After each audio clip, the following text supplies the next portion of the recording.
Like, once I saw the level of deception that was willfully pushed forth during COVID and how many people were cooperating with this, and like how many organizations, government organizations were cooperating, knowing that they lied, knowing that these were lies, I'm like, yeah, they can lie about all kinds of things. And this is today with the internet, you know? Like, look, where's the Epstein files? Boo, can't find them, don't exist. Like, they can get away with shit, man. Oh, yeah.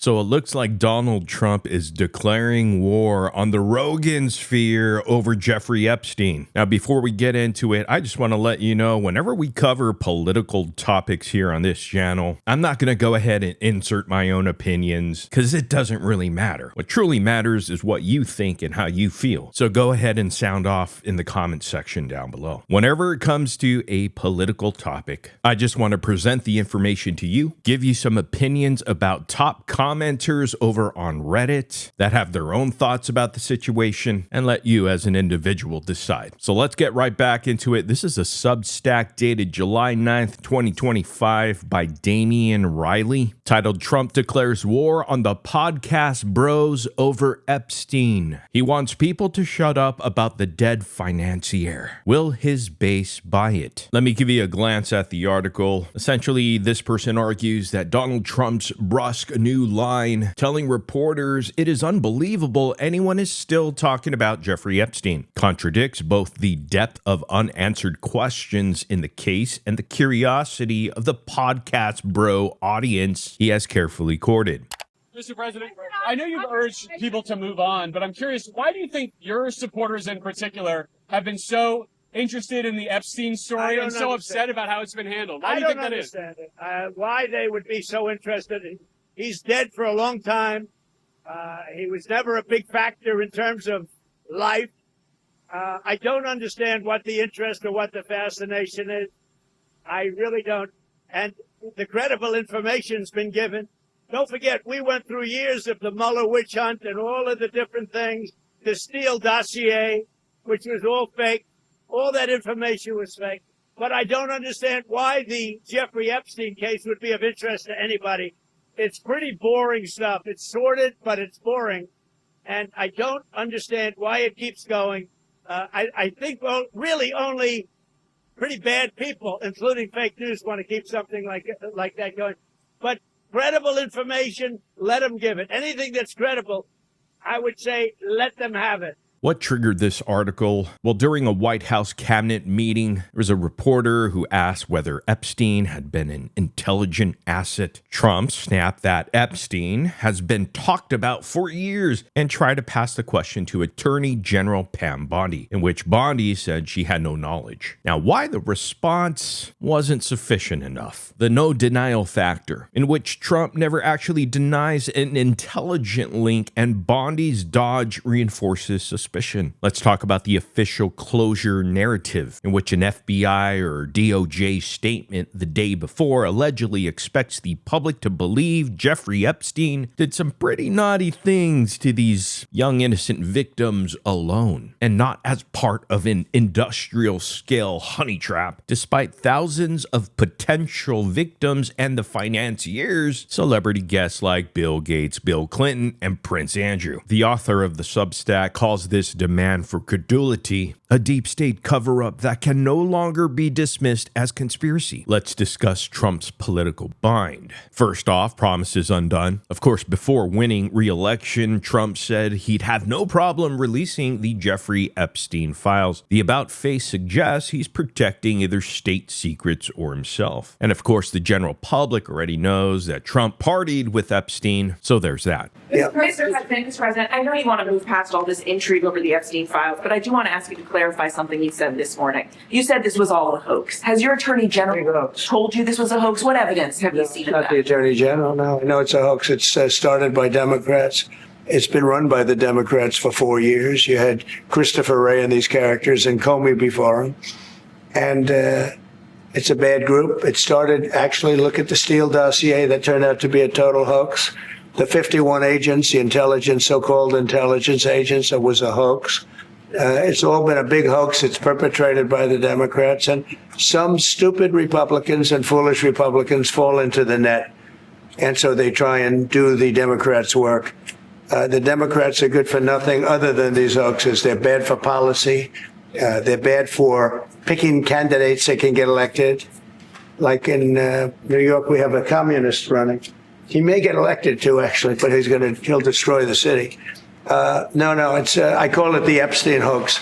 It takes a lot of time and effort. Instead of talking about the great achievements, we've had a great gentleman yesterday, as you know, went on CNBC and he made the statement that Trump may go down as the greatest president of all in the United States. And instead of talking about the things we've achieved, we've had tremendous achievement. They're wasting their time with a guy who obviously had some very serious problems, who died 3-4 years ago.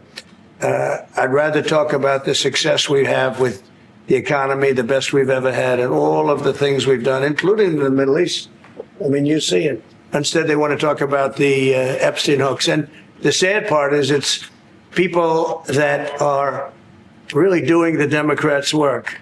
They're stupid people. Base misreading. Now, by signaling move on, Trump risks alienating massive podcast audiences a la Joe Rogan. I'm sorry, Joseph Rogan. Joseph? Tim Dillon, Lex Friedman, Theo Andrew Schulz, whose shows have poured over Epstein for hundreds of hours. Now the Democratic pressure. Democrats instantly demanding all DOJ documents mentioning Trump be released, ensuring the story remains in the headlines. And here's the conclusion of this article. Unless the administration offers real answers, the attempt to kill discussion will be tremendously damaging for Trump because it clashes with the anti-establishment instincts of the very voters and influencers who actually propelled him. This specific article painted the moment as a self-inflicted credibility crisis. Donald Trump is now asking the populace and the independent media ecosystem that helped re-elect him to trust the same federal agencies whose conduct around the Epstein case has looked opaque for decades. By pretending the topic is dead, he may have guaranteed it stays alive. You know the most interesting thing? It's the silence from Joe Rogan, which is so deafening. And why is this? Because Joe's in a real tough spot here with the Epstein debacle. It couldn't have gone much worse for him, really. The dude must be sweating trying to get down his position on this one. You just know he's trying to formulate a damage-controlled take. Yes, the fact that he endorsed Trump lock stock has been hanging off his cock for the last 4 years. And that's totally fine. You could respect that. But he's been a mouthpiece for Epstein conspiracies, positioned himself as someone who wants transparency on the situation, responded in real time to accusations against Donald Trump, even with Kash Patel nonetheless, by defending Trump wholeheartedly, and hasn't once pressed a member of the administration on any of it, despite talking to many in leadership. Not to mention, Joe Rogan also had on Epstein's personal chef, and it was, of course, radio silence on the topic. Joe Rogan talks out of both sides of his mouth on the issue, and it's a real terrible look. It's sometimes easy to forget that we're talking about the abuse of over 1,000 young girls. Rogan, much like the current establishment, has treated it like a hot potato topic when he wants to appear anti-establishment, but won't touch it with a barge pole when he's supporting the establishment. I mean, he's literally in a position where he either has to admit he was a gullible fool and a useful idiot, or an active component in one of history's greatest cover-ups of the heinous abuse of over 1,000 innocent minors. It's not a jam I would want to find myself in. How do you all think that Joe handles this? Surely he can't just totally ignore the mayhem around him, right? Maybe this is why Joe Rogan should never have gotten involved in politics. Why does a comedian need to endorse a political candidate? Joe Rogan has made his life a whole lot more complicated. And honestly, this isn't going away. This is just the beginning of the end, in my opinion. But what do I know? You know, you got the director of the FBI on this show saying there's no, if there was, nothing you're looking for is on those tapes. Like, what? Why'd they say there was thousands of hours of tapes of people doing horrible shit? Why'd they say that? Right. Didn't Pam Bondi say that? What, are you talking about Epstein or Diddy? Yeah, Epstein. Epstein. Yeah, she said it literally, I think, a week before you had the FBI director sitting here telling you there was nothing, right? She said something about that there was like thousands Yes. of hours of tapes of people doing horrible crimes. There is. And didn't the FBI dude say that there was nothing? Cash Patel said there's nothing you're looking for. Oh, okay. Okay. I mean, what am I going to do? I'm going to push back. Right. No, I mean, of course. and I obviously, understand. he's saying what he has to say. Right. Mystery surrounds the Jeffrey Epstein files after Bondi claims tens of thousands of videos. Tens of thousands. Jesus Christ. I'll tell you what. Chill. Oh, my God. Was reviewing tens of thousands of videos, the wealthy financier with children or child porn. The comment made to reporters at the White House days after a similar remark to a stranger with a hidden camera raised the stakes for President Donald Trump's administration to prove it has in its possession previously unseen compelling documents, or just bomb Iran and everybody forgets. Just bomb Iran, yeah. Everybody forgets about it. Oh, and this just in. Let's play a little Where's Waldo. Page6.com publishes Joe Rogan vacations on $50 million mega yacht with wife Jessica Ditzel and the kids. You know, somewhere in Austin, Texas. Brendan Schaub is jealous. Wasn't expecting that, were you? Papa used to hate traveling, but now that he sees Joe on a yacht vacationing, I'm sure we'll see Brendan on a tugboat somewhere very, very soon. But missing in action is Joe Rogan, and here he is, just like the regular common folks do, vacationing on a $50 million mega yacht. And all I could think about is, do the 75 million yachts make you look taller? Because the 50 million ones sure don't. But to be honest, I'd rather be on a $50 million yacht than be tall. Actually, I take that back. So the silence from Joe Rogan is deafening, yet he's out on that $50 million yacht, hoping and praying that this Epstein shit blows over by the time he gets back. According to Newsweek, published yesterday, July 15th, 2025, Republicans